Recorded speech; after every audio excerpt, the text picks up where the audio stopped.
यासीन मलिक एक दहशतगर्द हैं, वो दहशतगर्दी करते रहे हैं। यासीन मलिक साहब को फांसी पर लटका दिया जाए, तख्ताएदार तक ले जाया जाए, लेकिन यासीन मलिक साहब को 40-45 साल के लिए जेल में डाल दिया गया। इवेंट है जिसको 2-3 दिन तक याद रखा जाएगा, उसके बाद भूल जाएंगे।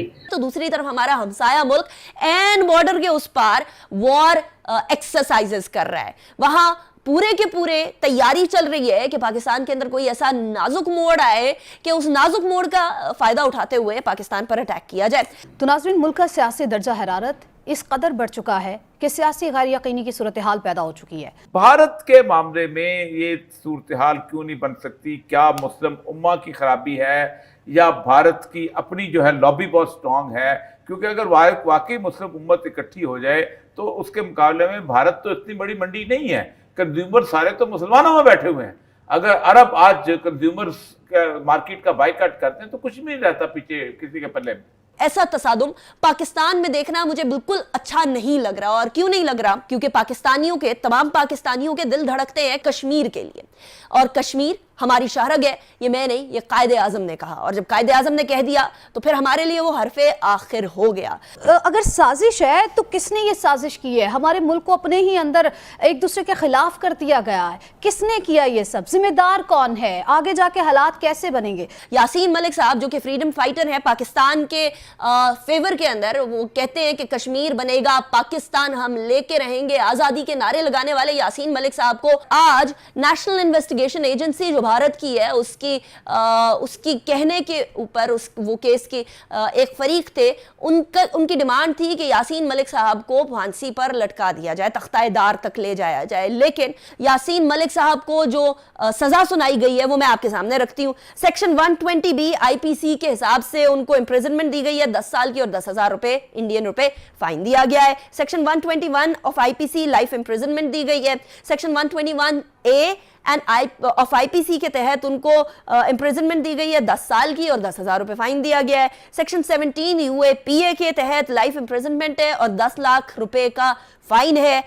सेक्शन 18 यूएपीए के तहत उनको 10 साल की कैद और 10,000 रुपए का फाइन है। इसके साथ साथ section 20 of UAPA imprisonment of 10 years and 10,000 rupees fine है। इसके साथ साथ सेक्शन 38 एंड 39 यूएपीए का भारत के लॉ का इम्प्रिजनमेंट ऑफ 5 years है और 5,000 रुपए फाइन है। इसका मतलब ये कि कुल मिला के तकरीबन जो है उनको 10 साल की 4 सजाएं और इसके साथ साथ 5 साल की एक सजा, यानी लाइफ इम्प्रिजनमेंट के साथ साथ उनको 40-45 साल के लिए जेल में डाल दिया गया। खासतौर से वो मुस्लिम ममालिक जिनके भारत के साथ बहुत ज्यादा ताल्लुकात हैं, वो भी इसको देख रहे हैं और बात नहीं कर रहे हैं। इसी तरह से आप कह रहे हैं कि मुस्लिम उम्मा इस चीज को क्यों नहीं देख रही है। हो सकता है कि उनके भी अलग अलग से जो ओआईसी पे कभी कभार उन्होंने एक आध आवाज उठाई या एक आध स्टेटमेंट जारी किया, लेकिन अंदरूनी तौर पे वो बाहमी तौर पे उनके साथ भारत के साथ उनके कमर्शियल ट्रांजैक्शंस इतने सारे हैं। तो मुझे लगता है कि भारत पे भी इस तरह का दबाव नहीं पड़ रहा है। जिस तरह अगर पाकिस्तान या किसी दूसरी इस्लामी मुल्क में ऐसा होता तो वहां पे बहुत ज्यादा आवाजें उठती, जैसे अफगानिस्तान के बारे में आप सुन रहे हैं। लेकिन भारत जो है इस वक्त जो कुछ कर रहा है उसको पता है कि मुझे सपोर्ट हासिल है वेस्टर्न कम्युनिटी की, आलमी बिरादरी की, इसीलिए वो इसको कर रहा है और कोई इस पे बात भी नहीं कर रहा है।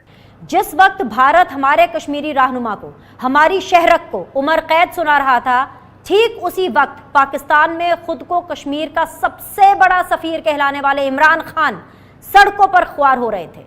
जब पूरे पाकिस्तान को यासीन मलिक के लिए सड़कों पर आना चाहिए था, तब तमाम रियासती इदारे बशमूल सुप्रीम कोर्ट भी इमरान खान के एहतजाज पर फोकस किए बैठी थी। जिंदा कौम में क्या ऐसी होती हैं? क्या हम एक अच्छी एग्जाम्पल सेट कर रही हैं पूरे दुनिया के लिए कि हम वो जिंदा कौम हैं? हमारा एक लीडर जो कि बबांगे दहल ये ऐलान करता है कि वो सफ़ीर है, सबसे बड़ा सफ़ीर है कश्मीर का। पीपल्स पार्टी की एक एफिलिएशन रहती है कश्मीर के साथ, PMLN ये क्लेम करती है कि वो सबसे बड़े सफ़ीर हैं।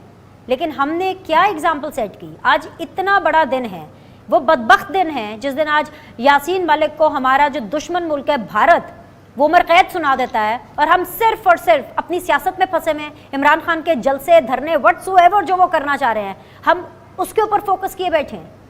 क्या आज का दिन कम से कम यासीन मलिक का नहीं बनता था? کیونکہ اس وقت خبریں یہ آ رہی ہیں کہ اسلام آباد میں تحریک انصاف کے کارکنوں نے وہاں کے جو درخت ہیں، کیونکہ ایک ایسا ہرا بھرا علاقہ ہے، وہاں کے درختوں کو آگ لگانا شروع کر دی، املاک کو نقصان پہنچانا شروع کر دیا۔ کیا ملک کے مقدر میں انتشار، افراتفری، جلاؤ گھیراؤ، مظاہرے، شیلنگ کے سوا کچھ بھی نہیں؟ سیاسی بصیرت رکھنے والوں کی نظریں ہمیشہ اعلیٰ عدلیہ اور مقتدر حلقوں پر ہی کیوں رہتی ہیں؟ سچویشن بگڑتی جا رہی ہے، حالات ہاتھ سے باہر جاتے جا رہے ہیں۔ بات کرتے ہیں، ہمارے ساتھ موجود ہیں وجاہت مسعود صاحب، ڈاکٹر سعید الہی صاحب، بیرسٹر حسنین چودھری صاحب، بریگیڈیئر ریٹائرڈ حارث نواز صاحب۔ سب سے پہلے جس طرح سے ملک میں پتھراؤ کیا جا رہا ہے، پولیس کی وین کو کراچی میں پی ٹی آئی کے کارکنان نے آگ لگا دی ہے، کچھ اسی طرح کے مناظر ہم اسلام آباد میں بھی دیکھ رہے ہیں، ایون دو کہ ملک کے مختلف شہروں میں، دیگر شہروں میں بھی ہم اسی طرح کے مناظر دیکھ رہے ہیں۔ شیلنگ کی جا رہی ہے، آپس میں ٹکراؤ ہو رہا ہے، پتھراؤ کیا جا رہا ہے، آنسو گیس جو ہے اس کی شیلنگ ہو رہی ہے۔ اب ہمارے ملک میں ہونے کیا جا رہا ہے؟ افراتفری کا عالم پھیل گیا ہے۔ مطلب اگر سازش ہے تو کس نے یہ سازش کی ہے؟ ہمارے ملک کو اپنے ہی اندر ایک دوسرے کے خلاف کر دیا گیا ہے، کس نے کیا یہ سب؟ ذمہ دار کون ہے؟ آگے جا کے حالات کیسے بنیں گے؟ وجاہت صاحب، کیا حالات جو ہیں، میں یہ نہیں کہوں گی کہ انارکی کی طرف جا رہے ہیں، کیونکہ انارکی سے بدتر حالات ہوتے جا رہے ہیں، جس طرح سے ابھی آپ نے دیکھا کہ کراچی میں پولیس وین کو پی ٹی آئی کے کارکنان نے آگ لگا دی ہے، پھر ہم نے تھوڑا سا پرسوں کی دیکھ لیں، گھروں کے باہر پولیس، پھر اس کے بعد ہم نے دیکھا ایک پولیس اہلکار کو پی ٹی آئی کے کارکن نے شہید کر دیا۔ تو سر کیا دیکھ رہے ہیں، کون ذمہ دار کون ہے؟ اگر تو آپ ذمہ داری کی بات کرتے ہیں تو میں بغیر کسی تردید کے، خوف کے، عمران خان صاحب کو اس کا ذمہ دار قرار دوں گا، چونکہ جو تحریک عدم اعتماد ہے وہ مکمل طور پہ دستوری طریقے سے پیش کی گئی اور منظور ہوئی، حکومت تبدیل ہوئی تو ان کو ایوان میں رہنا چاہیے تھا۔ جس طرح سے 2018 میں جتنی لیجٹمیسی ان کی گورنمنٹ کی تھی اتنی ہی اس گورنمنٹ کی بھی ہے، تو ان کا یہ مطالبہ کرنا کہ فوری طور پہ انتخابات کیے جائیں، میری رائے میں یہ ماورائے آئین ہے اور یہ منمانی ہے، یہ آربیٹری ڈیمانڈ ہے۔ لیکن سر کوئی اپوزیشن میں ہوتا ہے تو احتجاج اس کا حق ہوتا ہے، اپوزیشن میں ہوتا ہے احتجاج اس کا حق ہوتا ہے، ایسا مطالبہ اس کا حق نہیں ہوتا جسے جو ہے وہ کانسٹیٹیوشن میں جسٹیفائی نہ کیا جا سکے۔ سر یہی تو نون لیگ بھی چاہتی تھی نا کہ جلد الیکشن کی طرف جی، وہ جایا نون جائے۔ لیگ اس لیے چاہتی تھی کہ 2018 کے انتخابات میں جس سے عمران خان صاحب شفاف سمجھتے تھے، جاری دفاع وہ 4.25 سال وزیر اعظم رہے، مسلم لیگ نون کو ان انتخابات پہ اعتراض تھا، انہوں نے اس کے باوجود اس کے نتیجے کو تسلیم بھی کیا اور وہ ایوان کے اندر موجود بھی رہے 4.25 برس۔ تو سر ایسے ہی اگر ہم پی ٹی آئی کی طرف دیکھیں تو ان کو بھی اس چیز پہ اعتراض ہے کہ یہ حکومت آئی ہے، یعنی وہ کس وجہ سے اعتراض ہے؟ یہی امپورٹڈ حکومت کہتے ہیں۔ نہیں، امپورٹڈ کہاں سے امپورٹ ہوئی ہے؟ یعنی کیا آپ یہ چاہیں گے کہ عمران خان صاحب کی کابینہ میں باہر سے آنے والے یا ڈوئل نیشنلٹی رکھنے والے افراد کی جو ہے وہ پرسنٹیج نکال لی جائے؟ اگر وہ یہ کہتے ہیں، جیسے وہ اب لفظ استعمال کرتے ہیں کرائم منسٹر، تو کیا عمران خان صاحب اور عارف الوی صاحب اور ان کے دیگر رفقا ضمانت